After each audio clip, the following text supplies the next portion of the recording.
Hoy veremos el sistema linfático.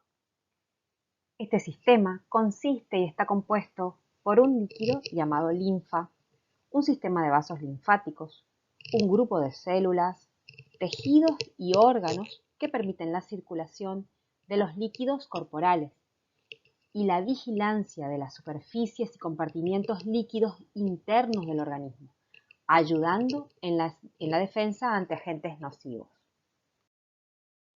Las funciones del sistema linfático son el drenaje del líquido intersticial desde el espacio tisular a la sangre, el transporte de los lípidos de la dieta, como kilomicrones, vitaminas liposolubles, A, E, D y K, que son absorbidas desde el tracto gastrointestinal, son llevadas hacia el torrente sanguíneo. La generación de una respuesta inmunitaria contra alguna noxa o célula propia que es anormal. Y es aquí donde se inician y se desarrollan las respuestas inmunitarias. Es así que el sistema linfático es el sistema orgánico responsable de la respuesta inmunitaria específica, como así también de algunos aspectos de la respuesta inespecífica. Ya lo vamos a ver más adelante. Su organización funcional consiste en órganos linfoides primarios o generadores, órganos linfoides secundarios y el tejido linfoide difuso, que está asociado a mucosas, el MALT, y el tejido linfoide difuso asociado a piel, el SALT. Bueno, los vasos linfáticos y la linfa. Como se ve en la figura, la arquitectura especial de este sistema es lo que favorece el encuentro de las toxinas y las células inmunes. Ya nos referiremos a esto más adelante con más detalle.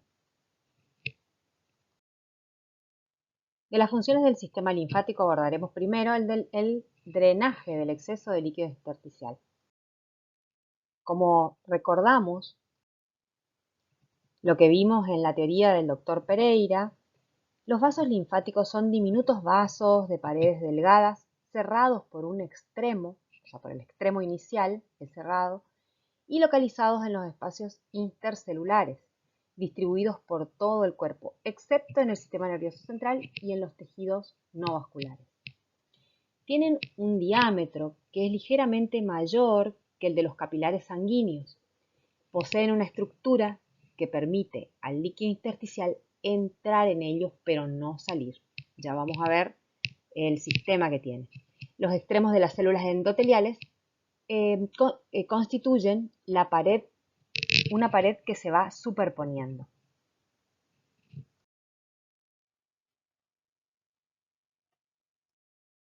Junto a los capilares linfáticos pueden verse filamentos, que son filamentos de fijación compuestos por fibras elásticas.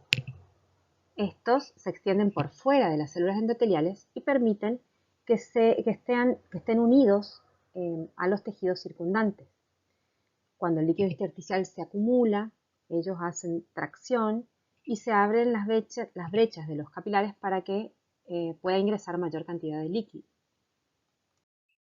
Los vasos linfáticos comienzan como redes de capilares ciegos en el tejido conjuntivo laxo y son muy abundantes debajo de la epidermis y el epitelio superficial de las membranas mucosas.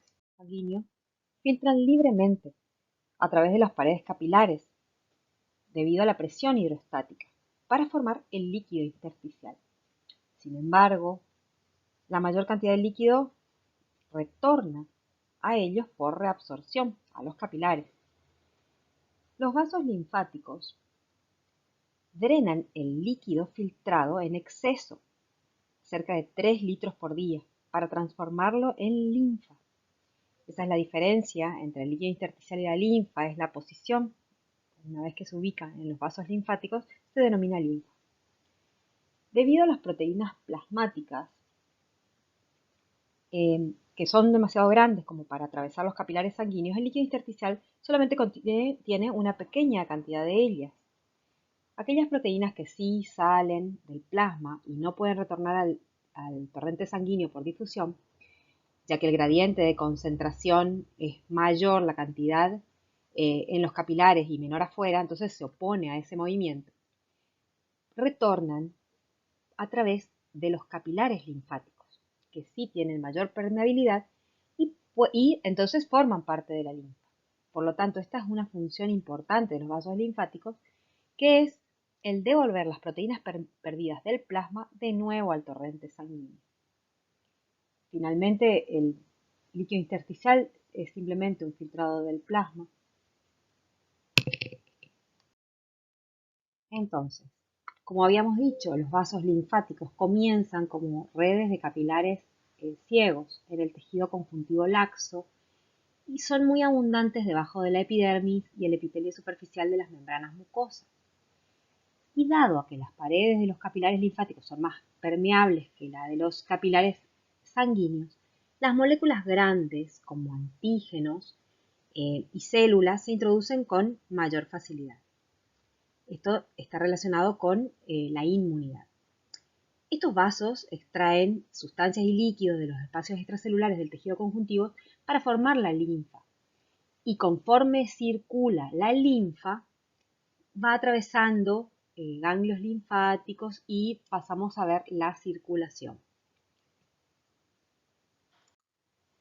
Como se ve en la figura, este sistema guarda estrecha relación con el sistema cardiovascular.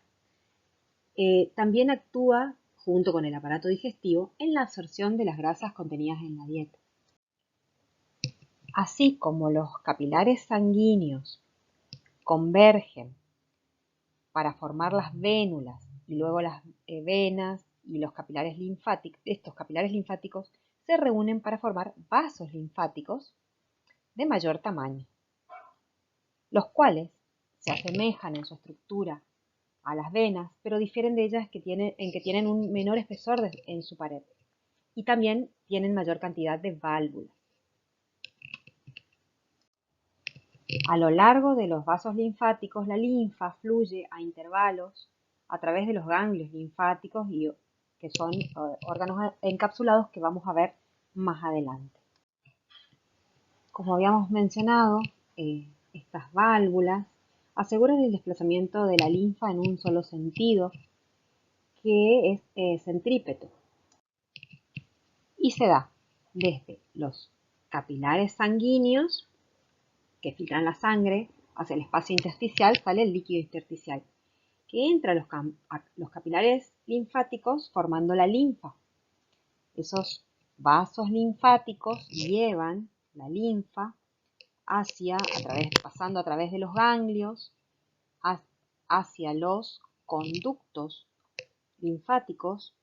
De allí llega al ángulo subclavio y yugo subclavio y ahí se vuelca a sangre.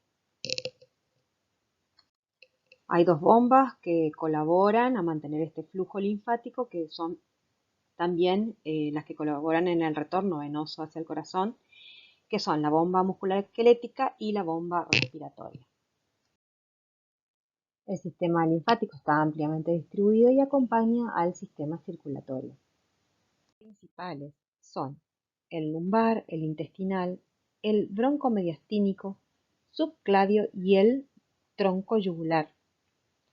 El tronco lumbar se encarga de recolectar la linfa que proviene de los miembros inferiores, las paredes y órganos de la pelvis, los riñones, las glándulas suprarrenales y la pared abdominal.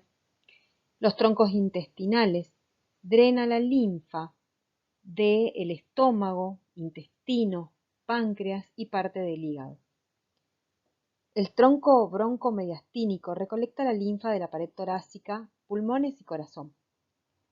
El tronco subclavio transporta la linfa de los miembros superiores, mientras que el tronco yugular se encarga de transportar la linfa proveniente de la cabeza y cuello.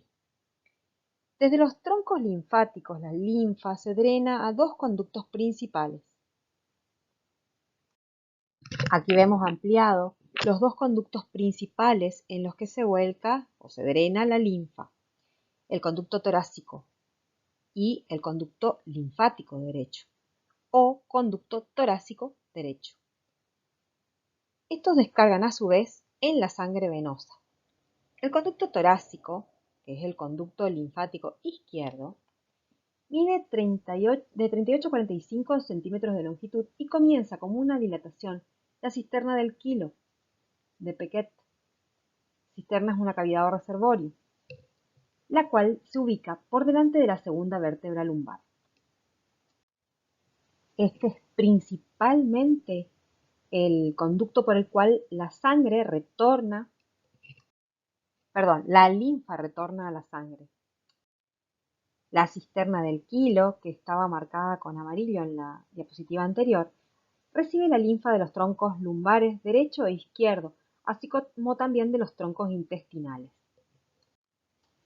En el cuello, el conducto torácico también recibe la linfa del tronco yugular izquierdo, del tronco subclavio izquierdo y del tronco broncomediastínico izquierdo. Por lo tanto, el conducto torácico lleva la linfa de la porción izquierda de la cabeza, cuello, tórax, miembro superior izquierdo y todo el sector comprendido por debajo de las costillas.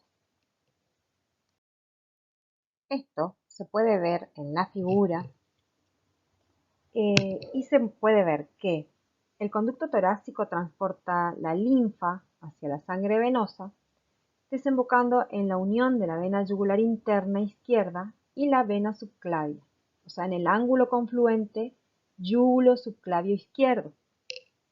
Ahora bien, el conducto linfático derecho, o conducto torácico derecho, o gran vena linfática, que también se denomina así, mide solamente 1,2 centímetros de largo y recibe la linfa de los troncos yugular derecho, subclavio derecho, broncomediastínico derecho.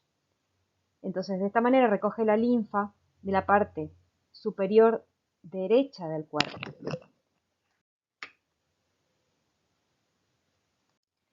Entonces, desde el conducto linfático derecho, la linfa llega a la sangre venosa en la unión entre las venas yugular interna derecha y subclavia derecha a nivel del ángulo yúgulo-subclavio derecho.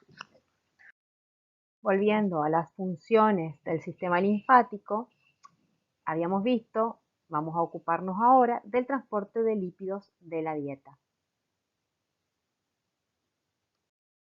Todos los lípidos de la dieta se absorben por difusión simple.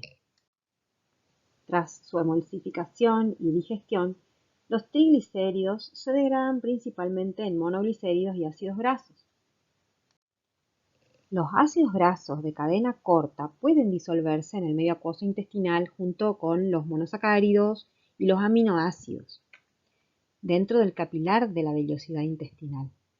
Sin embargo, los ácidos grasos de cadena larga y los acilglicéridos forman micelas, son de gran tamaño y son muy hidrofóbicos.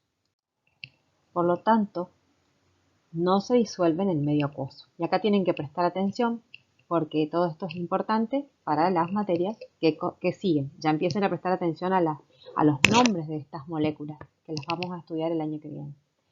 Además de estudiar ahora esta parte que el metabolismo lipídico es muy importante para los bioquímicos. Entonces, los ácidos grasos de cadena larga y los monoacilglicéridos, diacilglicéridos o triacilglicéridos forman micelas al interactuar con sales biliares. Estas micelas son como unas esferitas pequeñas que se forman por la naturaleza anfipática de los ácidos biliares.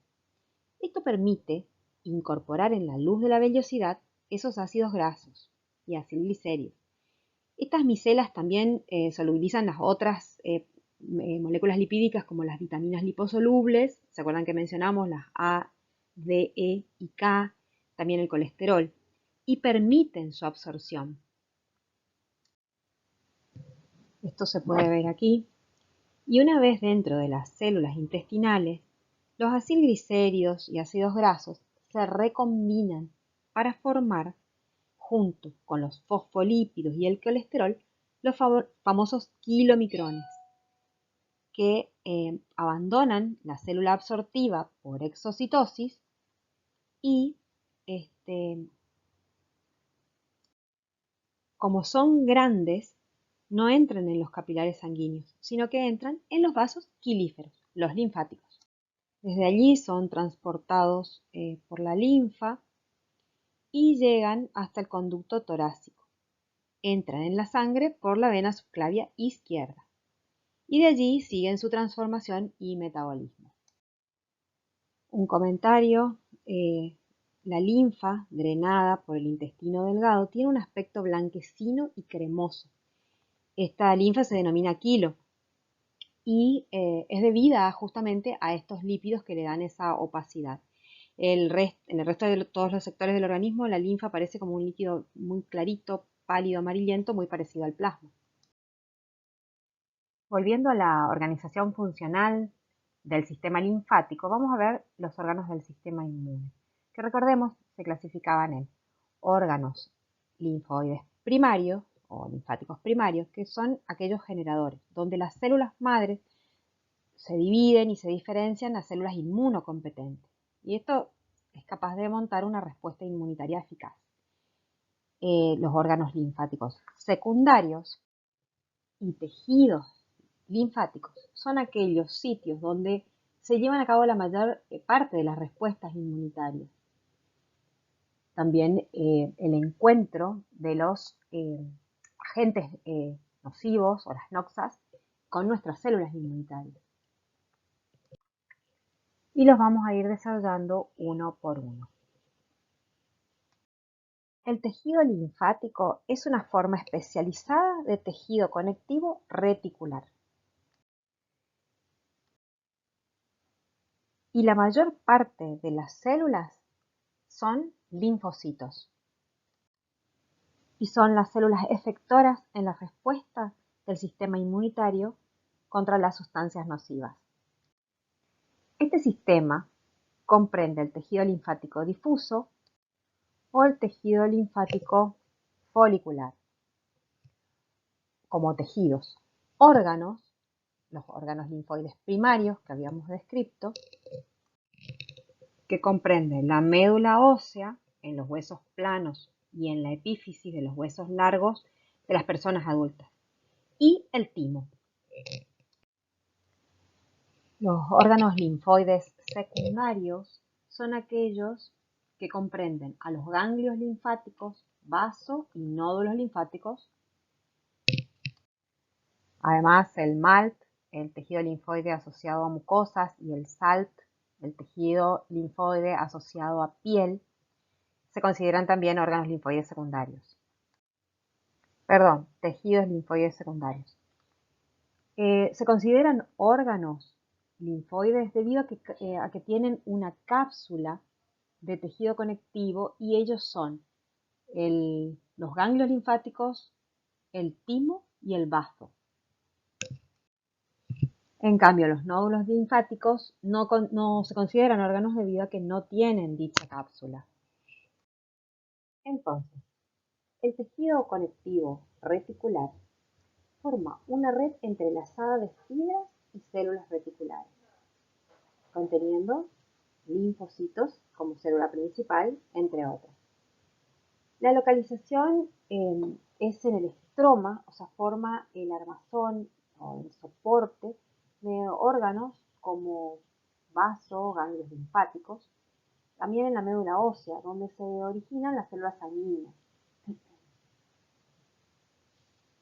Su función entonces es constituir el estroma de estos órganos y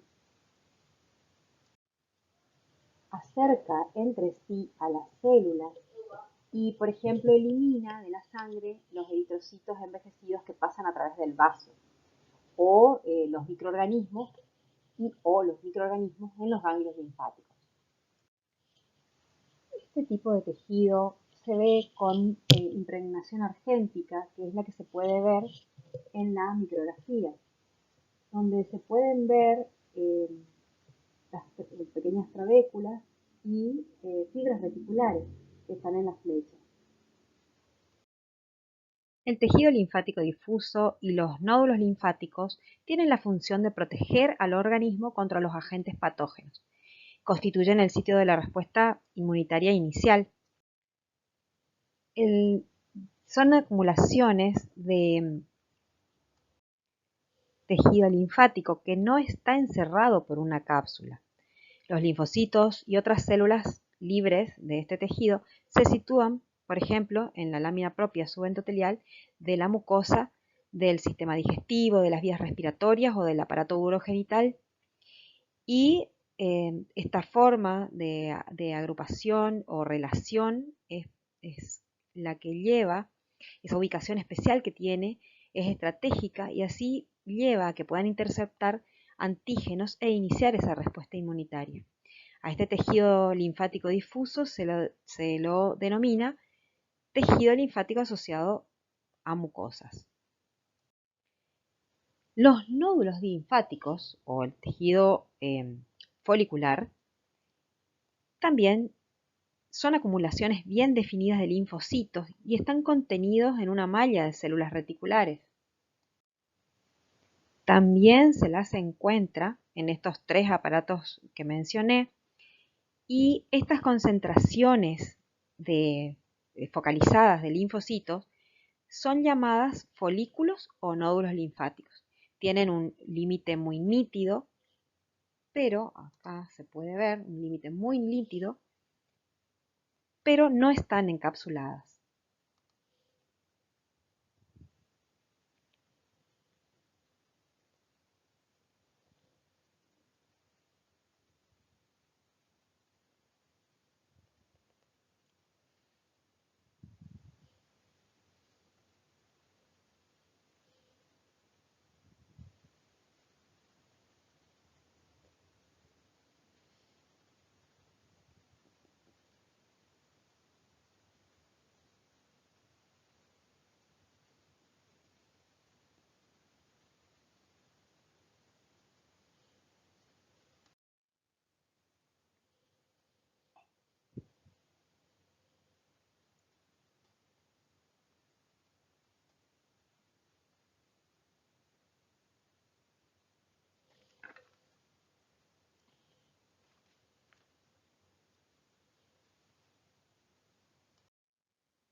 El sistema linfático. Ahora vamos a ver los órganos de este sistema. Los ganglios linfáticos son pequeños órganos aplanados y de forma riñonada. Si recuerdan, es un órgano linfático secundario, según la clasificación, y ellos se encuentran interpuestos en las vías linfáticas. Van variando su tamaño de unos pocos milímetros a varios centímetros. Existen alrededor de todo el cuerpo más o menos 600 ganglios linfáticos. Dijimos que la forma era riñonada, o sea, como una aluvia, y se localizan a lo largo de los vasos linfáticos. Se puede ver toda la cadena ganglionar recorriendo y acompañando diferentes órganos. Cerca de las axilas, en las glándulas mamarias, en la ingle, hay grandes grupos ganglionares. Ahora veamos su estructura. En este diagrama se ilustran las características principales de un corte transversal de ganglio linfático. Se encuentra rodeado por una cápsula de tejido conectivo denso que envía hacia el interior trabéculas. Estos constituyen un armazón y dividen al ganglio en compartimentos. En uno de sus extremos se encuentra el hilio, por donde salen vasos linfáticos y sanguíneos, y en la superficie convexa se encuentran las vías linfáticas aferentes que penetran en el ganglio. Las eferentes abandonan a nivel del hilio. De la superficie interna del ganglio, las trabéculas dividen y forman un armazón para el tejido linfático circundante, que es tejido reticular y forma una red de sostén. Tiene fibras reticulares, células reticulares y fibroblastos. Esto constituye el estroma del ganglio y es tejido conectivo de sostén. El parénquima es la porción funcional y se divide en una zona superficial, que es la corteza, y una zona profunda, la médula. En este esquema se puede ver mejor lo que describí recién acerca de la cápsula, los vasos aferentes, los vasos eferentes, la zona del ilio y el parénquima ganglionar está dividido en una corteza que incluye una corteza externa o una corteza, esta es la corteza externa, una corteza interna o paracorteza, la médula que desemboca en el ilio. La corteza, que es la región más externa, contiene estas aglomeraciones que son linfocíticas, que son como esferoides o ovoides y se llaman nódulos o folículos linfáticos, que ya habíamos hablado. En un ganglio linfático activo, estos nódulos tienen un centro que es más clarito y se denomina centro germinativo. Estos se clasifican como nódulos linfáticos secundarios. Si no tiene el centro activo y fuera totalmente oscuro, esos son nódulos linfáticos primarios y no se encuentran activos, son los menos. Ya que estamos continuamente expuestos a la estimulación antigénica y estos ganglios, estos nódulos linfáticos secundarios representan el lugar donde se forman las células plasmáticas y los linfocitos B de memoria. Pero volviendo al diagrama, vemos que en la zona de la corteza profunda entonces se encuentra toda la zona de células B. Existe una parte que es una zona de corteza profunda, que es la zona T. Y por último, tenemos la zona medular, que consiste en tejido linfático que se distribuye en cordones irregulares que están separados por los senos medulares. Una cosa más a distinguir, que en esta zona de paracorteza se encuentran estas vénulas de endotelio alto, que son importantes para la circulación linfática. Este esquema, que bueno, acá está en inglés, pero en el Tórtora lo tienen en castellano, me gusta porque tiene muy bien definidas las zonas del ganglio linfático con el tipo de célula que contiene cada zona. Además, se encuentra también la circulación linfática, o sea, la forma de circulación linfática que está marcada con las flechas verdes en este caso. Así que es para mirarlo porque las células están muy bien definidas. Acá les voy a mostrar un corte de ganglio que se extrajo en un trabajo de investigación de este ratón. Esta es la piel y este es un pequeño ganglio inguinal que medía 4 milímetros aproximadamente de diámetro. Bueno, esto resultó, quiero solamente para que lo vean, es A4 por, se ve el ganglio claramente con una convexidad, ¿no es cierto? Y acá el ilio no es un corte de los mejores, pero se puede ver bien el tejido adiposo que lo rodea y algunos vasos. Esta microfotografía también está tomada con bajo aumento.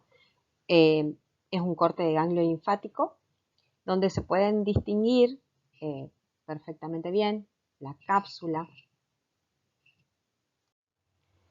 el parénquima del ganglio, organizado en la corteza que rodea una porción menos densa y más profunda que es la médula.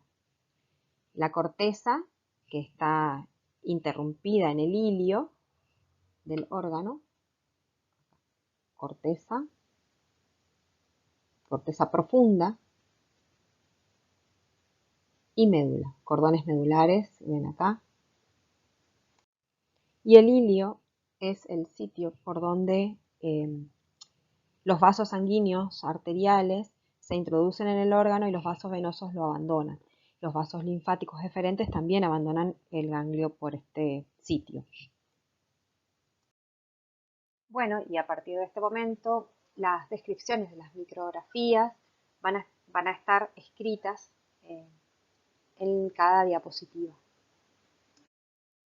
Esta es una tinción de impregnación argéntica del mismo ganglio linfático, donde se ve la cápsula y la corteza y parte de la corteza profunda.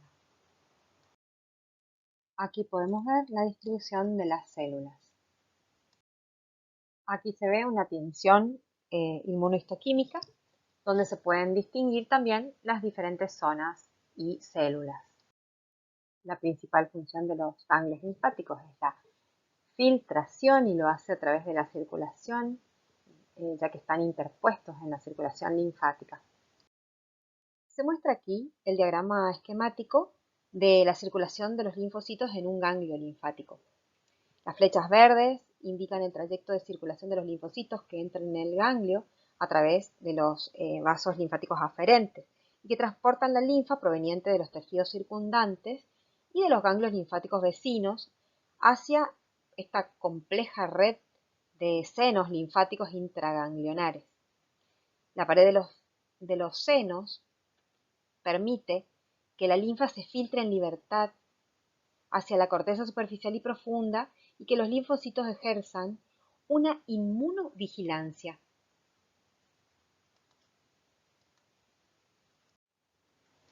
Estos linfocitos y los macrófagos o sus prolongaciones van y vienen con facilidad entre los senos linfáticos y el parénquima del ganglio. Los senos tienen un revestimiento de endotelio que es continuo y esta contigüidad directa con el tejido conjuntivo de la cápsula o las trabéculas, pero es discontinuo donde enfrenta el parénquima linfático. Entonces, aunque el macrófago esté en el parénquima linfático, con frecuencia envía sus pseudópodos hacia el interior del seno y a través de estas discontinuidades endoteliales. Estos pseudópodos inspeccionan la linfa que se filtra por el seno. Entonces,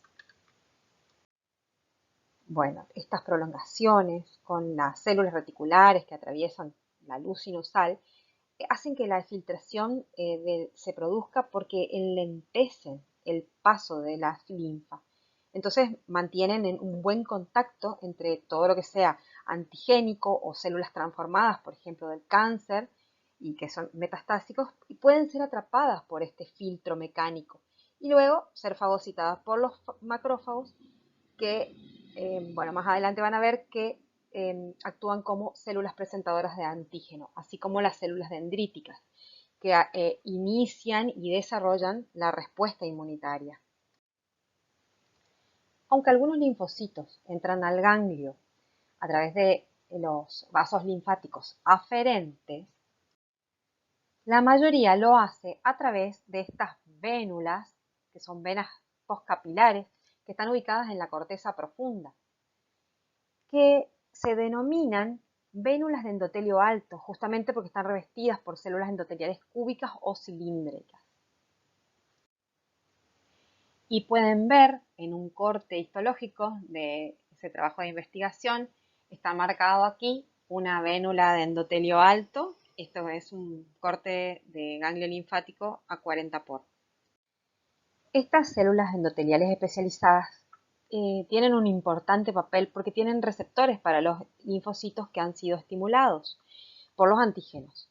Entonces dan la señal a los linfocitos para que abandonen la circulación y migren hacia el parénquima ganglionar. Y los linfocitos B y los linfocitos T abandonan el torrente sanguíneo a través de las vénulas de endotelio alto. Y atraviesan el endotelio por diapédesis, es decir, que migran entre las células endoteliales. Así, los linfocitos T van a permanecer en la corteza profunda, timodependiente, y los linfocitos B migran hacia la corteza ganglionar, donde se encuentran los nódulos. Luego la mayoría de los linfocitos abandonan el ganglio, introduciéndose en los senos linfáticos, que luego desembocan en los vasos linfáticos eferentes. Esto es luego de el proceso de fagocitosis e iniciación de las respuestas inmunitarias.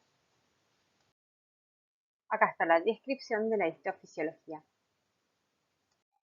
Ahora nos vamos a ocupar del timo. El timo es un órgano bilobulado que se localiza en el mediastino anterosuperior, entre el esternón y la aorta. Los lóbulos se mantienen juntos gracias a una capa de tejido conectivo, pero están separados por una cápsula. Desde esta cápsula se extienden trabéculas, al igual que en el ganglio, y que penetran en el espesor de cada lóbulo, dividiendo estos en lobulillos. Cada lóbulo tímico está formado por una zona externa más teñida, lo cual se puede visualizar en este segundo gráfico.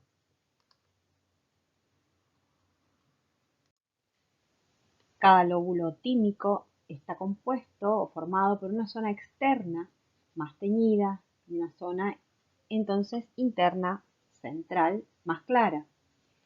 La corteza está compuesta por gran número de linfocitos T y células dendríticas, células epiteliales y macrófagos, que se distribuyen en forma dispersa. Las células T inmaduras, o pre-T, migran a la corteza desde la médula ósea, donde proliferan e inician su proceso de maduración. Las células dendríticas, que dendron es como árbol, tienen como digitaciones, pseudópodos, se llaman así por esas largas proyecciones ramificadas que parecen como unas dendritas, como las dendritas neuronales, contribuyen también al proceso de maduración. En esta diapositiva, como en las siguientes, podemos ver más sobre su organización. La corteza y la médula están entretejidas por un estroma laxo y se encuentra tapizado de células, entre ellas las células epitelio reticulares, que son células epiteliales especializadas, que tienen largas prolongaciones y que rodean y sirven como plataforma a un gran número de células, de otras células. Estas células epiteliales reticulares colaboran en la educación de las células pre-T en un proceso conocido como selección positiva. También se encargan de la producción de hormonas tímicas, que podrían servir para la maduración de las células. Los macrófagos tímicos ayudan a limpiar restos celulares o de las células muertas que van muriendo en todo ese proceso de selección. Y los linfocitos. Los linfocitos T que sobreviven ingresan a la médula. Y las células dendríticas que cumplen un importante rol en la respuesta inmune.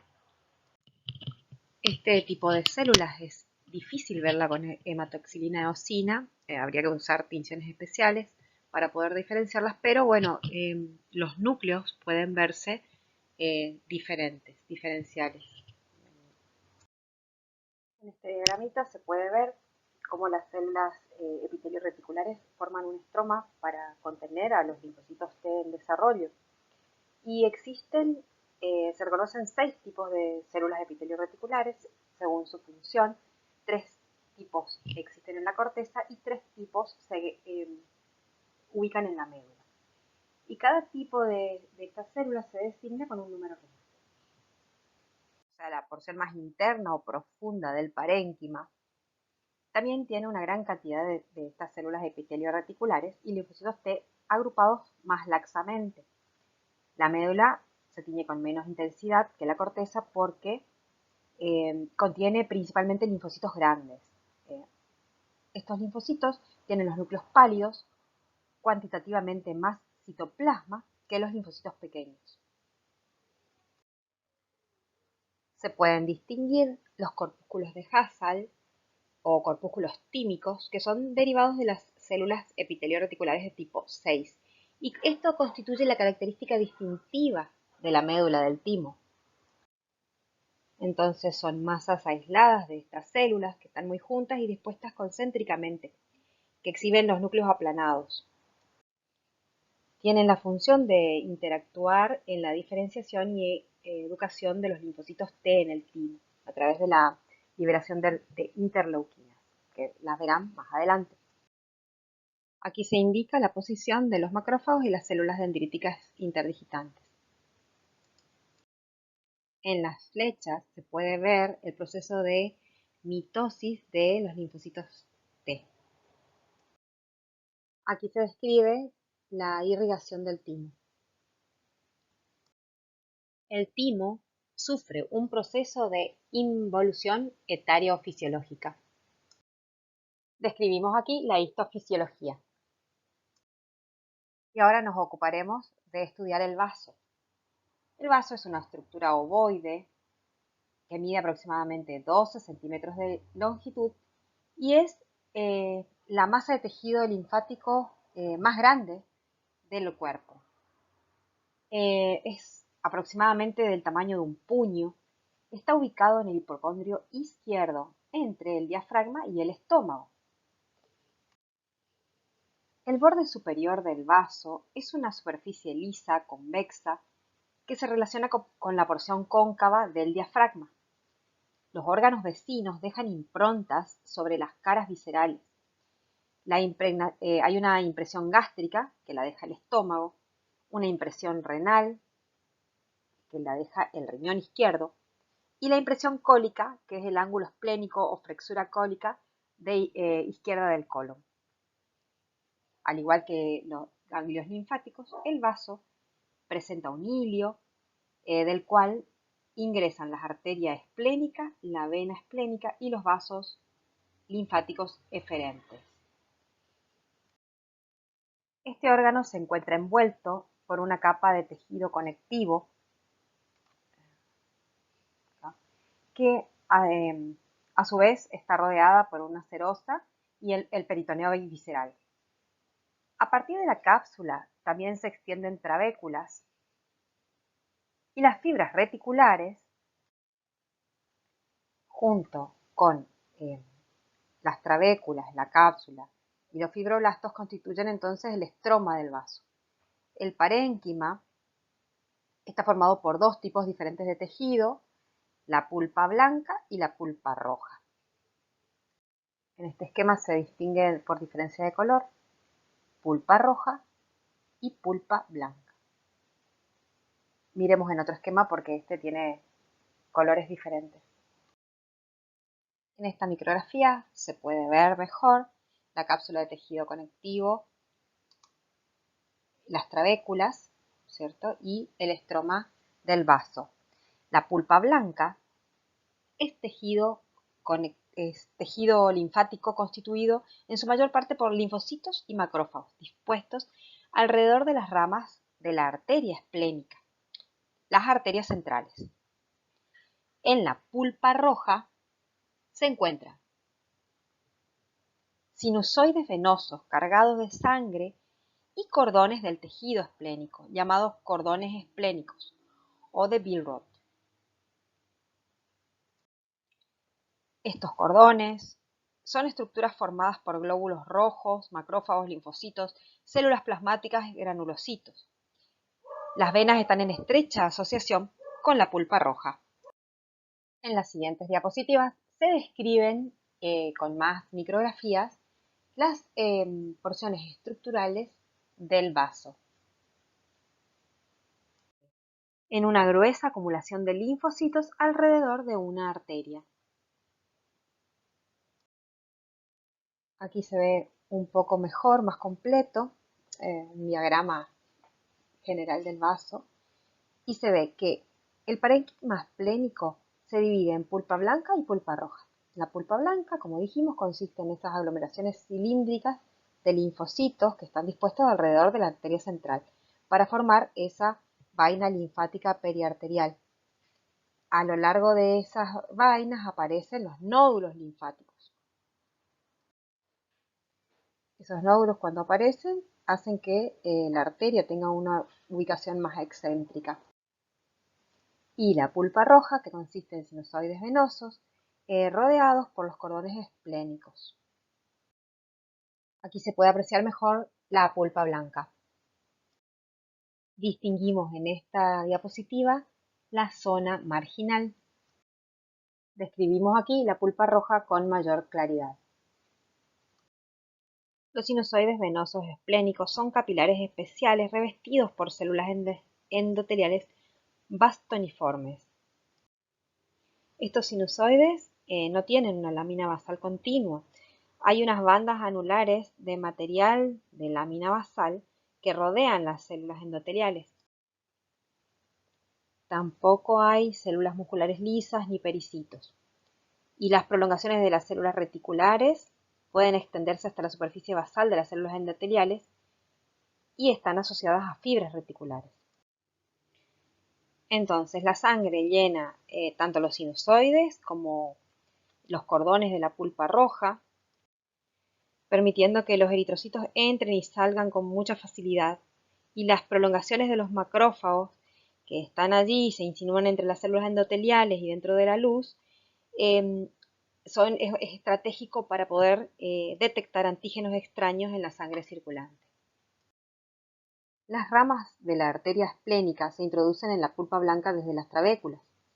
En el parénquima esplénico, la arteria central emite ramas para la propia pulpa blanca y para los sinusoides de su periferia, llamados sinusoides marginales. La arteria central continúa hacia la pulpa roja, donde se ramifica en varias arteriolas bastante rectas conocidas como arterias peniciladas, que terminan por convertirse en capilares arteriales. Algunos rodeados por aglomeraciones de macrófagos y se denominan capilares envainados. Estos capilares envainados terminan directamente en la malla reticular de los cordones esplénicos.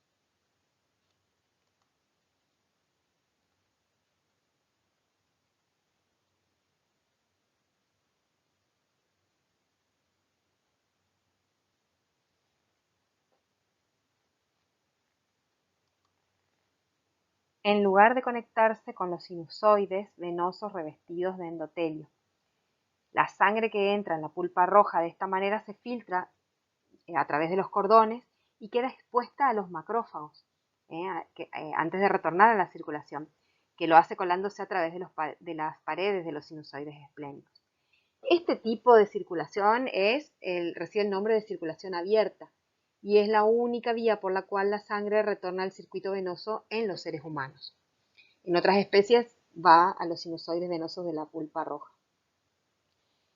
Este tipo de circulación se conoce como circulación cerrada. La sangre reconectada en los sinusoides drena de las venas trabeculares que luego convergen en venas más grandes y por último abandonan el vaso a través de la vena esplénica. La vena esplénica a su vez se une a las venas que drenan el intestino para formar la vena porta hepática. Resumiendo la histofisiología. Volviendo a las funciones del sistema linfático, vamos a explayarnos un poquito más o a resumir una parte de la generación de la respuesta inmunitaria, que ya vinimos hablando un poquito, ahora lo vamos a concretar. Entonces, el tejido linfoide es la base del sistema inmune organizado en tejidos, cuya célula principal es el linfocito. Este sistema inmune se encuentra en sangre, linfa, tejido conectivo, epitelios y forma masa de tejido conectivo laxo denominado tejido linfático o órganos denominados órganos linfáticos. La palabra inmunidad viene del latín immunitas, que significa exceptuado de las obligaciones cívicas. Históricamente se vio que había situaciones en las que uno estaba protegido de enfermedades, especialmente las infecciosas. Esto llamó la atención y bueno, y ahí fue que se empezó a desarrollar la inmunidad o el estudio inmunológico. Hay una definición que me gusta del sistema inmunitario y que es el conjunto de tejidos, células y moléculas responsables de la inmunidad y su respuesta colectiva y coordinada frente a la introducción en el organismo de ciertas sustancias extrañas. Eso se denomina respuesta inmunitaria. El sistema inmunitario es un importante sistema defensivo de reconocimiento molecular que ha evolucionado en los vertebrados para protegerlos de los microorganismos invasores, bacterias, virus y también del cáncer, de células propias anormales. Mantiene la identidad bioquímica del organismo. Resumiendo, el sistema inmunológico está compuesto por órganos linfáticos, por todos los cúmulos linfáticos en el organismo, en órganos no linfoides, por linfocitos de la sangre y la linfa, por linfocitos dispersos en el tejido conectivo y epitelial. Y las células que participan son linfocitos, células madres linfocitarias, células dendríticas, macrófagos, células plasmáticas, leucocitos granulares y mastocitos. Bueno, y aquí les voy a presentar cómo se desarrolla o cómo se empieza una respuesta inmunitaria. Ante la entrada de un microorganismo o un agente extraño, en este caso, se produce una primera respuesta innata que ocurre en horas. Y ahí hay mecanismos efectores celulares donde participan los neutrófilos, por ejemplo, o ciertos tipos de células que van a destruir estas noxas. Luego puede pasar a una inflamación donde empieza la respuesta adaptativa o adquirida, donde los mecanismos efectores también terminan rompiendo la noxa, ¿no es cierto?, destruyendo la noxa y eliminándola, pero también existe una forma de memoria que queda entonces como una protección ante una próxima reinfección. Esto ocurre sí o sí desde el proceso inflamatorio días o semanas para poder desarrollarse. Y sí o sí se requiere de la respuesta innata para inducir la respuesta adaptativa. Funcionalmente, la respuesta del sistema inmune se divide en dos fases. Primeramente, la inmunidad universal y conservada es muy rápida, es en las primeras horas, como señalé, con los elementos preformados, como está constituida entonces por componentes celulares, los macrófagos, las células dendríticas, células epiteliales, monocitos, neutrófilos, natural killer. Esto es la primera parte en horas de las que le hablé en la diapositiva anterior. Estos componentes celulares son los que actúan en esas primeras horas. Y otros componentes moleculares como el complemento, la coagulación, el sistema fibrinolítico y las citoquinas. Posteriormente, en días, se desarrolla la inmunidad adaptativa, que es de aparición más lenta y es altamente específica. Se monta para cada tipo de antígeno ante una estimulación constante. Está constituida por células y por componentes humorales, como células linfocitos T y los linfocitos B, y los componentes humorales que son los anticuerpos. Acá en esta zona marqué las células presentadoras de antígeno, que son los macrófagos y las células dendríticas, que influyen, fíjense, en todo este contacto o la presentación de los antígenos a los linfocitos para poder desarrollar esa respuesta adaptativa. Entonces, es aquí donde se inicia, se estimula y se polariza la respuesta inmunitaria.